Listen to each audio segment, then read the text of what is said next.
The objective of to the lecture is the two-dimensional version of the particle in a box, and later on we will discuss the three-dimensional version of the particle in a box. And in a simple way, you can say the particle in two-dimensional box and the particle in three-dimensional box.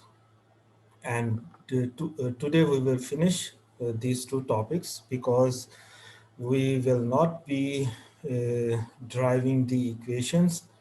We will use the same equation which we have already derived in a particle in one-dimensional box, and we will be using the same knowledge to apply over here to get the two-dimensional version of the particle in a box as well as the three-dimensional version. So it is very simple because if you understand the concept and the knowledge behind the particle in one-dimensional box, there is no difficulty to understand the two-dimensional version and the three-dimensional version of the box, because here just we are going to increase the axis. Instead of the x-axis, we will be introducing the y-axis and the z-axis. So let's suppose now this is the box, and here it is already marked over here, and why it is called the two-dimensional version of the box of the particle in a box, because we are considering the two axes. One is the x-axis and other one is the y-axis, and that's similar to the particle in one-dimensional box. The length of the box along the x-axis will be from 0 to L1. L1 is just one is indicating it is on the x-axis over here. And similar to the x-axis, the length of the box along the y-axis or another direction is from 0 to L2. 2 is indicating the y-axis.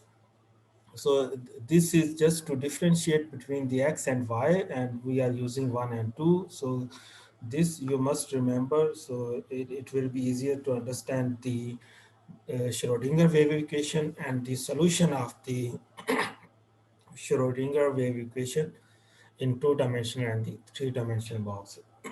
Sorry.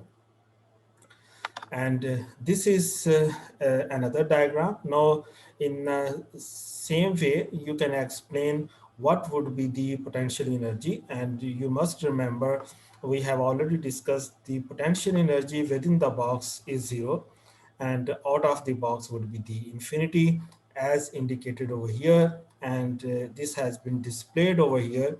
Let's suppose starting with first the within the box, and here V is the potential energy, X and Y on the X axis and the Y axis will be equal to 0, and these are the condition. And this we have already discussed, that's why I am repeating it again and again. This is not the totally the new knowledge we are going to discuss today. It is the same, but we are just adding one of the more axis, which is the y-axis. So the potential energy will be equal to 0 when the length of the box, or when the particle is confined on the surface within the box, and these are the limit of the box. That means x must be greater than 0 and must be less than 1. We are talking about the x-axis. This is the x-axis. That means x, this x must be greater than 0, like this is the greater than 0 and must be less than x, and this is the less than x. That means the particle is between these limit and it is confined on the surface. That's why the potential energy is 0.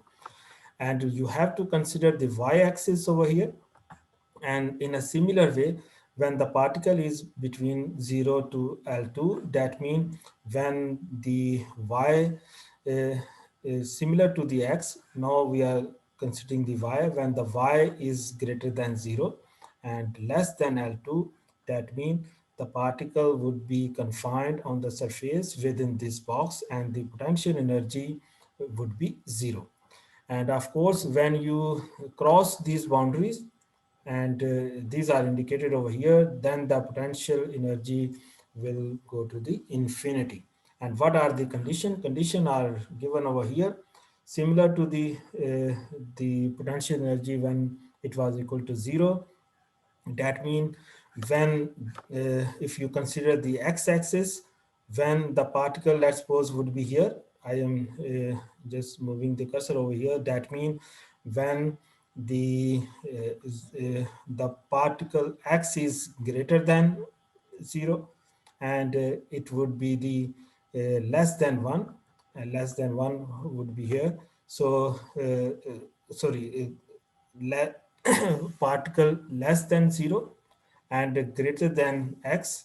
Let's suppose the particle over here or the particle would here. That means it is out of the box, then the potential energy would be infinity, like it is shown over here.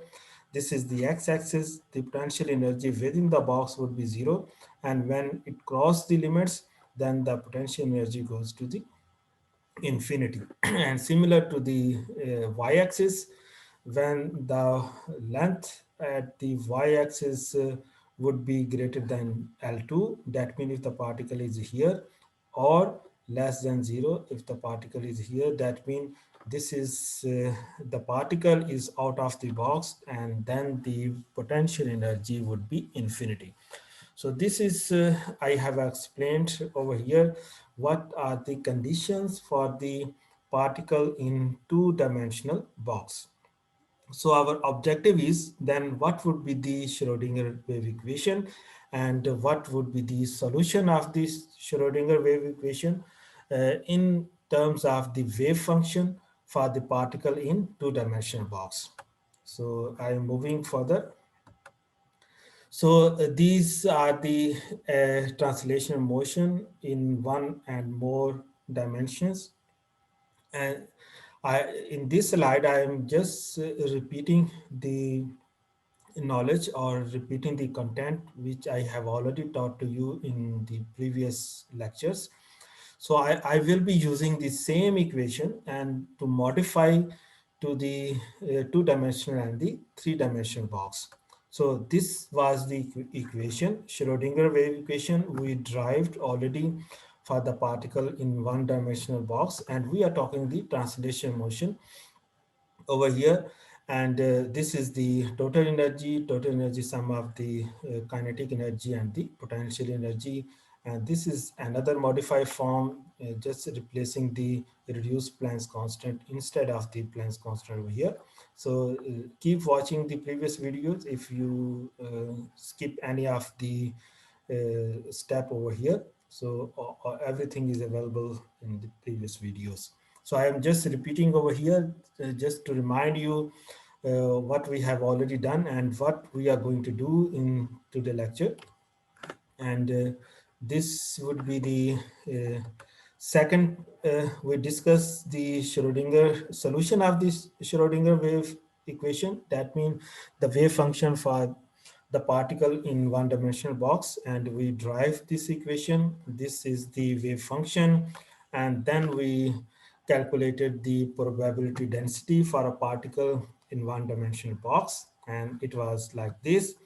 And later on we derive the equation, that is the quantization of the energy, particularly the kinetic energy of the nth level in one-dimensional box. And at the last, we calculated the difference in energy levels between the adjacent energy levels with the quantum numbers from n to n plus 1 for the one-dimensional box, and this we have already derived. So these are the equation. I am using this equation because there is no need to further derive the equations for the two-dimensional and the three-dimensional box. So let's see what is happening over here. First, the Schrödinger wave equation for the particle in two-dimensional box. So remember, this was the equation, and we are considering the Potential energy is zero because the particle is confined on the surface, having the zero potential energy within the box. So the the total energy would be equal to this, and this is the total energy, the same equation. So what we have modified over here. So the previous one, this is the del square psi over del x square. That means we just consider the movement of the particle along the x-axis, and here we have just added another wave function for a particle along the y-axis. So just we have added a factor over here uh, for the particle, the movement of the particle or the translation motion of the particle along the y-axis. So this is the same equation. There is no change in the Schrödinger wave equation except the y-axis over here in this equation.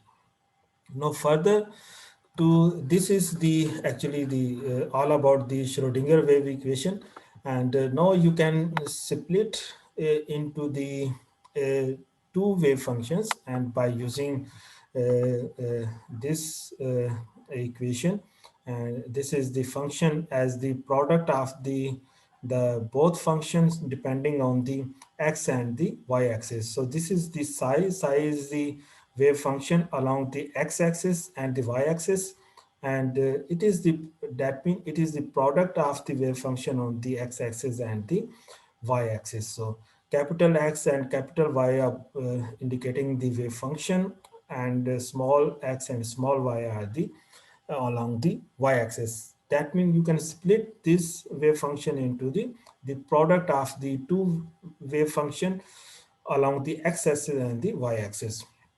So when you substitute this equation, uh, uh, uh, you can further split into the two forms. So just I am going to split this Schrödinger wave equation individually into the two differential equations, one for each of the coordinate, that means for the x-axis and the y-axis. And here Ex, that means the energy along the x-axis, and the wave function of energy on the x-axis would be equal to this. So that means this, and I am just considering this whole, this one, and this is totally the same as we have derived for the particle in one-dimensional box, and you can say along the x-axis.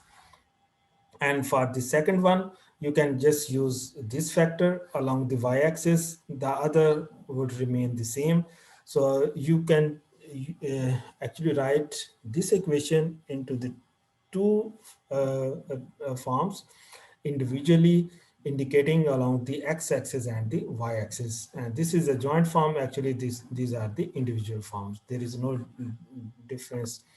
uh, this is just the explanation. That means how can you separate the equation into the two differential equations, and there is no much complication over here. Now, next, what would be the quantity of the total energy? It would be the sum of the energy along the x-axis and the y-axis, sum of the energy of the particle in two-dimensional box. That would be the sum of the energy along the x-axis and the y-axis. So now we are further moving to consider the solution of the Schrödinger wave equation. In a similar way, we have derived the equation for the particle in one-dimensional box, and this is the actually, if you look at this equation, this is the same equation we use to drive or to get the solution of this Schrödinger wave equation for a particle in one-dimensional box. So there was only one axis, and this was the x-axis. This is the quantum numbers, and one is indicating just the x-axis, and this we have already discussed. This may be the quantum number may vary from the value 1 to 3 and so on. and this is the 2. L1 is the length of the box along the x-axis, sine n1 pi x L1. These we have already discussed in the one-dimensional box. So here you can write another equation in a similar way for the particle in the movement of the particle or the translation motion of the particle along the y-axis. So there is no difference, much difference between these two. Just we are replacing the x-axis with the y-axis, and here and 2 again, n is the quantum numbers or the nth energy level, and that value would be 1, 2, 3, 4, and so on along the y-axis, and L2 is the length of the box along the y-axis. And just remember, over here we are just replacing the x with the y, and then 1 with the 2. 1 is indicating along the x-axis, 2 is indicating with the y-axis. Rest would all be will be the same. Now, again, we are using this equation as we have discussed in the previous slide. So this wave function along the x and y axis would be the product of the wave function of the x and y.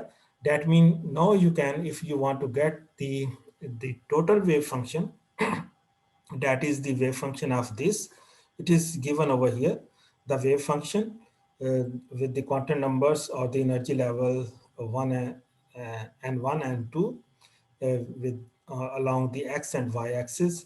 That would be the product of the this into this. So you have to multiply this with the this by using this equation.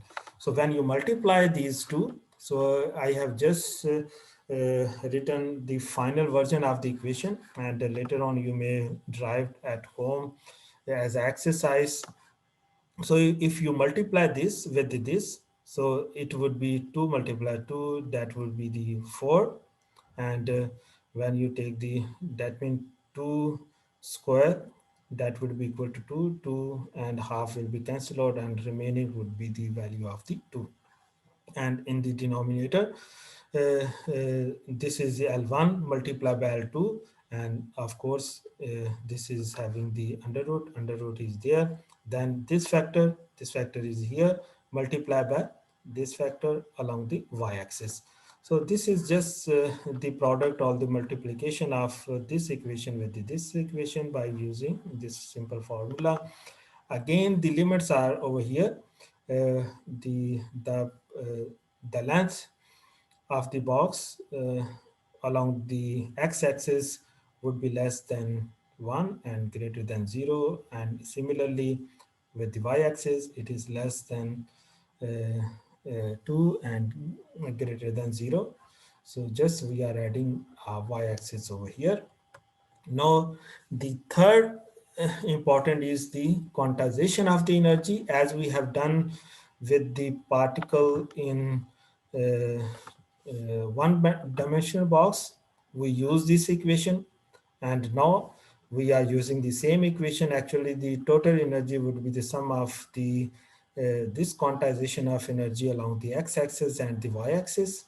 And when you add in over here, so this would be the energy uh, of the nth energy level along the x-axis and the y-axis. This is just indicating this total energy is the sum of the energy along the x-axis and the y-axis.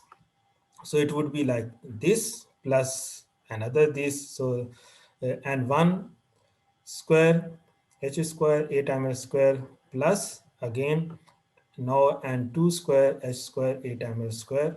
So one time you have to put 1, and another time you have to put the 2, indicating the x-axis and the y-axis.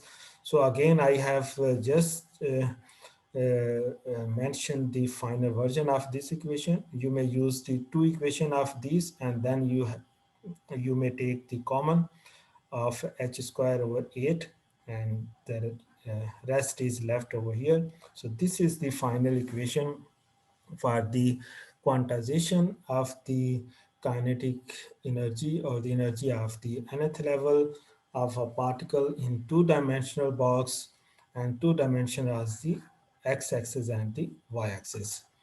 So this is all about the movement or the translation motion of the particle in two-dimensional box.